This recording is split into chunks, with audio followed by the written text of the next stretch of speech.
sekali dari segi one-one-nya.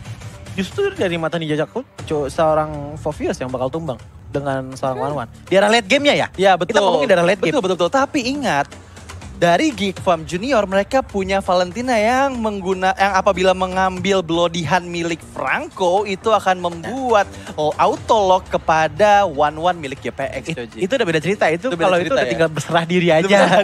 Kayak udah gak bisa ngapa-ngapain, udah digigit gitu kan ya. Iya, kita ngeliat sebelumnya kayak Chow nggak bisa ngapa-ngapain ketika ada Franco. Iya. Dan sekarang Geek Fam menjawab itu dengan adanya, oke, kita taruh Hero Valentina. Jadi ada lock pasti yang akan bisa untuk menyelamatkan siapapun ataupun jadi inisiasi. Satu lock pasti ini yang dibutuhin oleh keduanya. Dan dengan Xavier Ben menutup hero mid lane yang bisa ngelawan Valentina. Ya, yang bisa ngelawan Valentina. Karena lumayan tersiksa loh. Iya memang. Mystic Field. Memang bakalan jadi susah banget untuk Valentina bisa melakukan sedikit pergerakan dengan adanya Xavier. Tapi masih belum menutup kemungkinan juga kalau misalkan ada Lilia atau mungkin balik lagi yang kita udah jarang lihat deh, Kagura mungkin. Yang dimana dua mage itu bakalan lebih menang dari segi jarak dibandingkan dengan Valentina. Tapi balik lagi itu untuk bagian 1v1 situationnya. Kalau untuk di arah team fight-nya dari matanya Joji lebih cocok ke arah Lilia untuk teman-teman dari Geng Kapak sih. Oke, yang pasti kita akan menyaksikan pick keempat yaitu Hayabusa diamankan oleh Geek Fam Junior yang mungkin ini adalah jawaban dari one-one yang apabila one-one-nya bisa snowballing dengan cukup baik di arah early game-nya, mungkin Hayabusa adalah jawaban untuk menghabisi one-one dengan cukup mudah juga. Karena kita lihat kalau misalnya Hayabusa bisa masuk mengeluarkan quote shadow-nya ke arah one-one, mungkin kalau misalnya one-one-nya nggak ngeluarin dari si dart-nya itu, dia pasti masih bisa untuk di pick off dengan shadow kill-nya.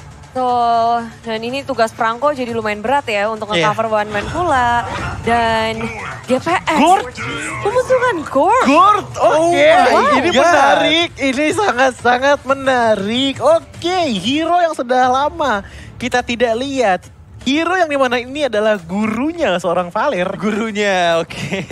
Telah muncul kembali di dalam down. Ini menarik ini. Di MDL season 6 pun baru pertama kali ya. Kemarin kita belum sempat lihat ada Gord. Jangan kan season 6, season 5 juga. Season 5 juga keluar Gord. Tapi ini setelah di buff mungkin jadi lebih efektif juga kali pemakaiannya. Pembuktiannya di hari ini. Pembuktiannya di hari ini. Dan yang pasti Balmond menjadi hero terakhir yang diamankan oleh GPX yang bisa saja ditempatkan sebagai jungler mereka. Iya.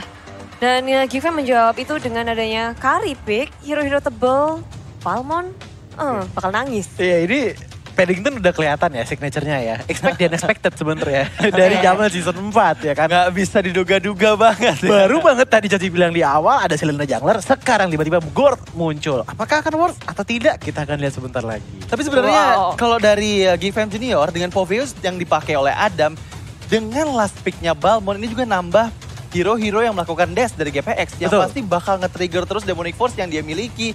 Jadi ya kita bakal lihat apakah Fredo Kitty bisa mengambil atau mengamankan Adam ketika dia melakukan Demonic Force atau enggak. Kalau enggak cukup sulit untuk GPX bisa bertahan dari Adam pastinya. Cuman kita bisa ngeliat juga dari sisi. Mungkin dengan ada 3 hero yang bisa melakukan dash juga. Mungkin itu bisa jadi aja strategi dari Geng Kapak untuk mengecoh Foveus-nya teman-teman dari Geek Fam. Tapi ya balik lagi kita juga harus mengakui bahwa Foveus menjadi salah satu hero yang cukup berbahaya dan cukup harus diberikan perhatian lebih oleh teman-teman dari Geng Kapak. Dia bisa ngacak-ngacak banget sih. Bener banget. Ngacak-ngacak tapi dia juga punya lawan yang tangguh. Tamus di area bottom lane akan berhadapan dan ini tengahnya sih yang akan jadi pusat. Kalau mereka bisa jadi cepat nge-clearing minion cepat, mereka bisa bergerak berotasi dan bikin panik.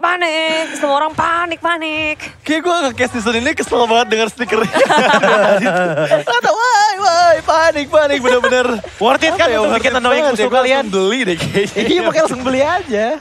Auto sudah dong, dan GPX bersama dengan Geek Fam, mereka bener-bener porosnya itu di area mid lane. Mereka bergerak bersamaan, gabung juga karena early agresi bisa banget untuk dimunculkan, terutama tim GPX. Maju ke area depan, udah terkena Sunray, maju ke area dari Exor sendirian, kuat shadow di pop up, bisa selamat kabur ke area samping, tapi Ando mengeluarkan flickernya dan ini informasi yang sudah didapatkan oleh tim Geek Fam. Tapi Iron Hawk sekali lagi mendapatkan arah sisi kiri, nggak ada yang bisa untuk mengeksekusi damage gak cukup. Mereka masih mencoba untuk ngeadu otot satu sama lain. satu tumbukan dari Ray nggak cukup untuk ngedapatin poin, malahan dia yang harus tumbang. Sayang sekali Ray yang tadi berhasil mengamankan orange buff milik seorang X-Word harus ditumbangkan dengan cukup cepat. Tapi kalau kita lihat masih cukup untung karena melihat X-Word nggak mendapatkan orange buffnya sehingga level yang dia miliki pun akan sedikit tertinggal dari levelnya Rare. Iya, ini hard stuck sih untuk X-Word dengan perbedaan satu level kayak gini. Secara teori, X-Word ini bakal ketinggalan sekitar 1 sampai 1,5 menit dibandingkan dengan Ray dalam segi jungle-nya. Dan kita lihat darah turtle-nya sudah mulai dicicil begitu saja. Kedua orang player Nasmi dan juga Ray fokus on point, dikeluarkan begitu saja. Retribution yang sangat baik, nggak cukup cepat. Pergerakan dari X-Word untuk mencuri turtle yang pertama, Bude. Turtle berada di tangan tim GPX. Tapi dari segi network, GiGFam masih bisa untuk mengimbangi dari segi landingnya, dari segi farmingannya. Sedangkan dari sisi Renesmee di area top lane, dia dijagain penuh oleh Vian. Vian nggak pernah kabur terlalu jauh. Dan ada informasi penting nih Joji. Yes, informasinya adalah Hyperblend. Ya, bener banget. Sebuah game baru di Mobile Legends yang dimana mode ini bakalan membuat kalian benar-benar bisa bervariasi banget dalam segi skill hero. Bakal hadir untuk waktu terbatas tapi sudah mulai ada peperangan yang terjadi. Yes, maju ke area depan tapi satu sama lain masih bisa di-engage dengan manis setup yang nggak perfect. Mereka menghindari hal itu. Oke, kita harus bisa ngedapetin waktu yang tepat, orang yang tepat. Kalau enggak, malah bisa jadi malapetaka. Yes, malapetaka betul sekali. Tapi masih balik lagi menuju ke lane masing-masing. Terlihat kalau misalnya Renesmee yang dari tadi terus-terusan dibantu oleh Vian. Sekarang malah Wattnya yang sudah dibayang-bayangi oleh Fredo Kitty. Diam diri di dalam semak menunggu momen yang pas untuk melakukan Iron Hook menuju ke arah Renesmee. Sepertinya Renesmee belum menyadari adanya Fredo Kitty dan hampir saja Iron Hook-nya berhasil mendapatkan Renesmee di arah atas, Bude. Renesmee dia nggak pernah sampai dekat-dekat di area bus. Perhitungan yang sangat tepat. Tapi bagaimana dengan kedatangan dari dua member dari tim GiGFam maju ke area jungle. Predicute masih bisa bertahan sedikit. Tapi damage-nya malah Finest ditutup terlebih dahulu dengan adanya Mysticut yang dipop up oleh Ando dari arah jauh kejauhan. Memberikan damage yang sangat besar. Fine pun tumbang. Outplay dari GPX mampu menumbangkan Vian yang tadi berada di area depan. Tapi sayang sekali seorang Watt, Super Watt Supriyadi harus menjadi pertukaran yang kurang cukup adil. Karena melihat Watt adalah gold lanernya yang pasti kehilangan beberapa detik untuk bisa melakukan farming. Akan sedikit tertinggal dari segi goldnya oleh seorang Renesmee. Tapi sementara itu di arah turtle yang kedua tanpa adanya kontes dari arah GiGFam Junior. Diamankan dengan sangat cepatnya lagi dan lagi objektif turtle yang kedua, Coji. Ya, dan jujur dari menit-menit awal seperti ini masih belum kelihatan banget siapa yang bakal megang permainan dengan sangat-sangat baik. Tapi yang kelihatan adalah GiGFam memang udah mulai agresif banget di game kali ini dibandingkan dengan game pertama. Karena mereka memiliki Favius yang membuat Tingkapak pun ya udah bisa dilihat bahwa pergerakan mereka nggak seagresif di game pertama tadi. Balik lagi karena dari permainan seperti ini, invasi justru dilakukan banyak sekali oleh teman-teman dari GiGFam. Terutama ya, paling terutama itu dari Exortnya yang bisa masuk keluar dengan sangat-sangat cepat.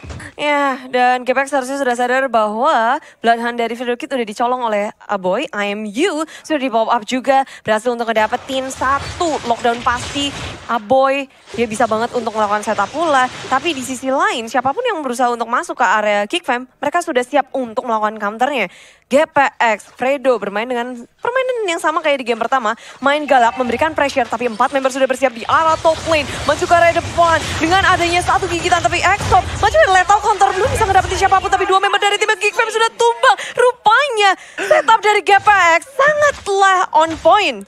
Baik sekali kita lihat GPX yang tadi coba melakukan inisiasi ke arah atas dan betul saja mendapatkan 2 orang player. Sementara itu Ray mencoba untuk clearing minion, mendapatkan auto turret milik tim GiGFam Junior di arah atas. Tapi masih mampu di clear minionnya oleh 2 orang player yaitu Renesmee juga Aboy. Tapi sementara itu di area bawah Renesmee mengacak-ngacak arah bawahnya, outer turret hilang dan menuju ke arah inner turret yang dimiliki oleh GiGFam Junior, Bude. Ini keuntungan yang banyak banget ngegulung dari tim GPX di area top lane. Mereka berhasil ngedapetin 2 point kill. Di area bawah Renesmee nggak ada yang ngejagain, berhasil ngedapetin 1 turret secara gratis. Ya ini dari mata Ninja Joji jujur ya ini unik banget. Tapi selalu dengan konsep yang sama. Fredo Kitty ditambah lagi dengan Ando. Pasti adanya sesuatu dari mereka yang dihasilkan dengan sangat-sangat baik banget. Di game pertama, momentum.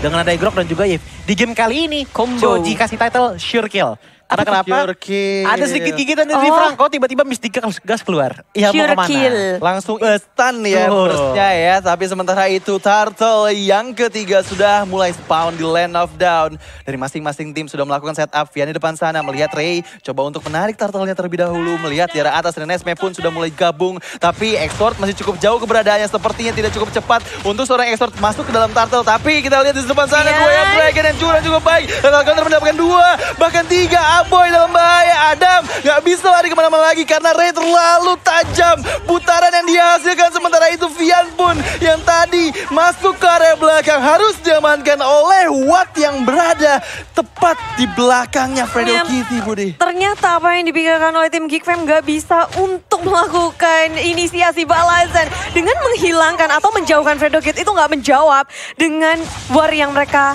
bisa menangkan. Mereka gak bisa memenangkan hanya menjauhkan Fredo.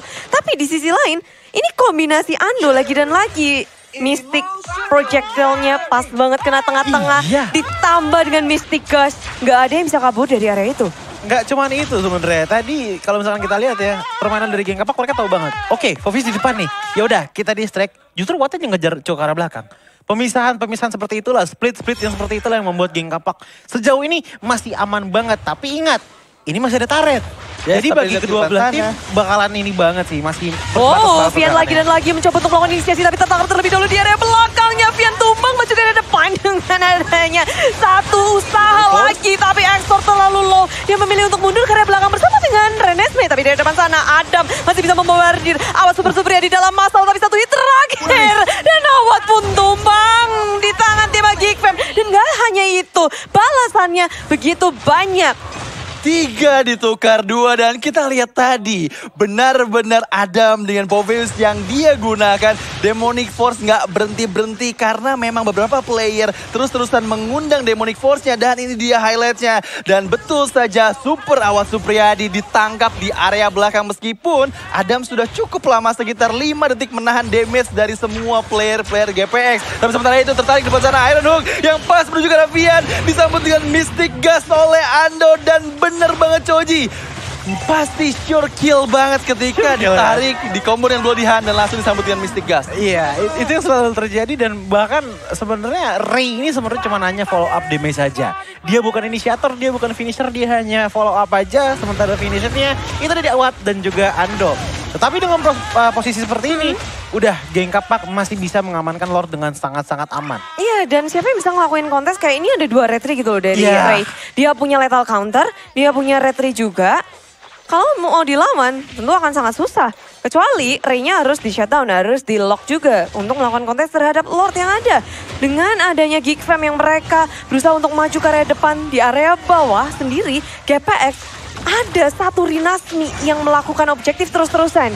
Kali ini dari segi jumlah Geek Fam mereka memenangkannya dan tapi satu lethal counter kedapati satu Lord yang berharga. Maju ke area depan, Demonic Force di pop up. Awas super-super di dalam bahaya. Fredo Kid mencoba berusaha untuk melakukan penghentian. Tapi Adam tak terhentikan di area belakang. Sementara peperangan terjadi di arah 2 sisi lini belakang. Ada seorang Rinasmi sendirian mengacak-acak lini belakang dari tim Geek Fam. Sementara kawannya sudah tumbang. Hanya Fredo dan juga Rinasmi ditukarkan dengan Adam dan juga Exort. Hampir saja Aboy pun harus ditumbangkan dari seorang Ando di arah semak-semak ketika dia melakukan recall. Tapi sayang sekali kalau kita lihat Lordnya berhasil lagi dan lagi diamankan oleh Ray dengan lethal counter yang dia miliki serta 2 orang yang dihilangkan dari Geek Fam Junior. Ini sepertinya akan membuat Geek Fam Junior kehilangan best turret yang mengingat mereka sepertinya akan lebih sulit lagi karena dari networknya pun cukup jauh. Lordnya sudah mulai menuju ke arah best turret dan sepertinya akan mulai inisiasi lagi dari Fredo Kitty. Coba Iron Hook, Aboy hampir kena di depan sana. Masih coba dengan Adam dan yang fokusnya dikeluarkan menuju ke arah Watt. Watt dalam bahaya tapi langsung disambut dengan Bloody Hand dan betul saja Mystic Gust lagi dan lagi mengamankan Adam yang terlalu jauh di belakang sana. Tapi sayangnya harus hilang Adam terlalu jauh di arah belakang, Budi. Ya, sendirian dan gak ada yang bisa melakukan follow up dari pemain Geek Fam. Dan mungkin kayak war sebelumnya juga ya, Geek Fam itu dipisahin dengan satu Rinasmi aja cukup nahan 3 member dari tim Geek Fam. Sehingga ketika nggak ada follow up, nggak ada Symphony of Steel yang dihasilkan oleh tim Geek Fam. Iron Hook ada Boy. Jackpot didapatkan oleh tim GPX dan langsung dihujani terjadi dengan segala macam damage. GPX mengamuk pula di game yang kedua. Yes. Dan yang pasti kita masih melihat di mana GPX memberikan pressure dari 3 lane yang mereka miliki. Tapi betul saja Iron Hook-nya pas sekali disambut dengan Bloody Hand. Pian gak bisa kabur kemana-mana karena harus langsung di sure kill oleh Mystic Gas Ando. 707 best sudah tiara mid. Mid target selanjutnya terkena lagi Renesmee. Hampir saja hilang. Tapi betul leader counter yang sangat tepat menghilangkan Renesmee yang tadi tertarik oleh Iron Hook-nya Bude. Tapi mereka belum berhenti di situ. Mereka nggak puasanya dengan mendapatkan point kill. Satu persatu turret dihabisi oleh tim GPX. 2 sudah keropos, tengah, bawah, dan Geek Fam hanya menyisakan 1 turret base di area top lane. Dan GPX rupanya mereka masih tahu jalan pulang ya. Masih bisa mundur. Iya, dan kalau misalnya kita lihat dari itemnya, ini menarik banget. Karena kenapa? Mystic Gas itu adalah DPS yang megang Radiant Armor ini masih belum ada. Masih kebanyakan Magic Rope aja dari seorang cowok. Dan juga dari Valentinanya. Bahkan karinya aja defensive item ini baru ada Letter Jerkin doang. Masih belum ada item defensif yang lainnya. Nah kalau misalkan ada yang bertanya-tanya, kenapa Geek masih bisa kalah walaupun di dalam base turret? Jawabannya simpel. Mereka tidak punya high ground. Sementara dari geng Kapak, mereka punya high ground. Walaupun memang bentuknya cuma sebaris doang. Seenggaknya Mystic Gas bisa memberikan damage dengan jarak yang jauh. Itulah yang membuat ya udah makin lama Geek Fam dipojokin lagi ke dalam base turret. Dan turretnya dihancurkan oleh minion. Andonya nggak kesentuh sama sekali sih. Malah lagi disambut nih. GPX, oi sini oi. Geek Fam sini oi. Mau main dong gitu.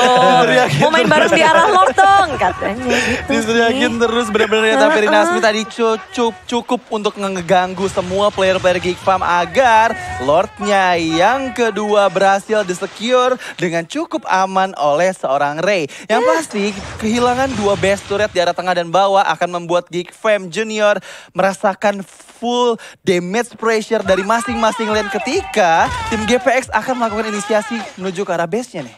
Ya, mereka akan nge-push secara bersamaan 3 lane push, akan membuat kewalahan. Tapi GPX, mereka memberikan pressure-nya tuh gak cuma dari segi push lane-nya, tapi dari komposisi, dari kombinasi seperti ini, Mystic Projectile. Kalau kena, akan ada Iron Hook yang selalu nge-follow up. Jadi combo Wombo Chopper dari GPX itu begitu menakutkan. Sudah masuk ke dalam base milik tim Geek Fam. GPX masih bermain santuy, gak langsung ngegeradak, berfokus terhadap turret di area top lane. Objektif gaming tidak dilupakan oleh tim GPX. Sudah mulai terbuka base-nya dari ketiga lane. Apakah GPX di sini berhasil membereskan game yang kedua dengan cukup cepat atau masih dengan defensive situation yang cukup baik dari Geek Fam Junior? Sampai di depan sana tarikan. Disambut dengan lethal counter. Dua Edwards Dragon menunjukkan ke belakang. Rinas menjadi target selanjutnya 1-1. Masih bisa survive ke tapi one-one-nya langsung menuju ke base dan betul saja 2-0 untuk GPX di match yang ketiga Bude.